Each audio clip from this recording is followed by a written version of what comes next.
আমাদের বাঙালিদের একটা অদ্ভুত রকমের স্বভাব আছে।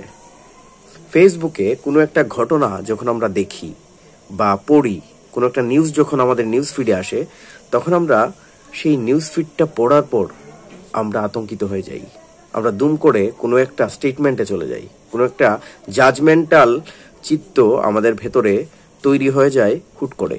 কিন্তু আমরা মোটেও যাচাই করি না এই ঘটনাটা ঠিক কতটা সঠিক, কতটা অথেন্টিক সোর্স থেকে এই ঘটনাটা স্প্রেড করা হচ্ছে।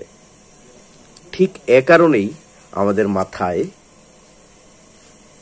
আমাদের এই মস্তিষ্কে গোবরে ভরা, আবর্জনায় ভরা, গার্বেজ হয়ে গেছে।